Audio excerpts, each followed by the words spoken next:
ಹಳ್ಳಿಯ ಬಡ ರೈತನೊಬ್ಬನು ಕಾಡಿನಲ್ಲಿ ಕಟ್ಟಿಗೆ ಕಡಿದು ಅದನ್ನು ಪೇಟೆಯಲ್ಲಿ ಮಾರಿ ತನ್ನ ಜೀವನ ನಡೆಸುತ್ತಿದ್ದನು.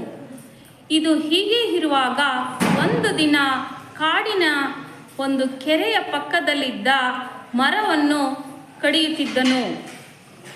ಆಗ ಕೊಡಲಿ ಜಾರಿ ಕೆರೆಯಲ್ಲಿ ಇತ್ತು. ಆಗ ರೈತ ಆ ಕೊಡಲಿಗಾಗಿ ತುಂಬ ಹೊತ್ತು ನೀರಿನಲ್ಲಿ ಹುಡುಕಿದನು. ಎಷ್ಟು ಹೊತ್ತು ಹುಡುಕಿದರೂ ಕೊಡಲಿ ಮಾತ್ರ ಸಿಗಲಿಲ್ಲ.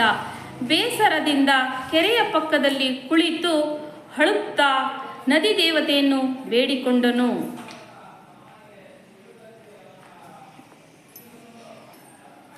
ಅಮ್ಮ, ನನ್ನ ಕೊಡಲಿಯನ್ನು ಸಿಗುವಂತೆ ಮಾಡು ಎಂದು ಮನಸಾರೆ ಕೇಳಿಕೊಂಡನು.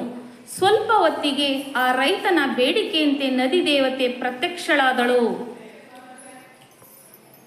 ವಿಷಯ ತಿಳಿದುಕೊಂಡು ದೇವತೆ ನೀರಿನಲ್ಲಿ ಮುಳುಗಿ ಬಂಗಾರದ ಕೊಡಲಿಯನ್ನು ತೋರಿಸಿ, ಕಂದ, ಈ ಕೊಡಲಿ ನಿನ್ನದ? ಅಮ್ಮ, ನನ್ನ ಕೊಡಲಿ ಇದು ಅಲ್ಲ ಎಂದು ಹೇಳಿದನು.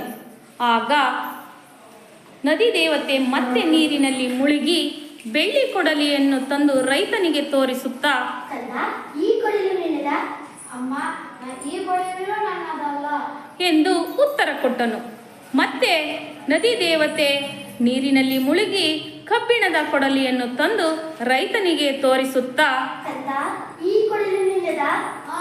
ಅಮ್ಮ, ಈ ಕೊಡಲಿ ನನ್ನದು ಎಂದು ಹೇಳಿದನು.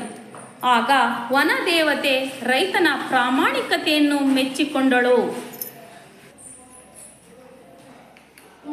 ಪ್ರಾಮಾಣಿಕ ಕಥೆಯನ್ನು 3 ಕೊಡಲಿಯನ್ನು ತೆಗೆದುಕೋ. ಧನ್ಯವಾದ ತಾಯಿ.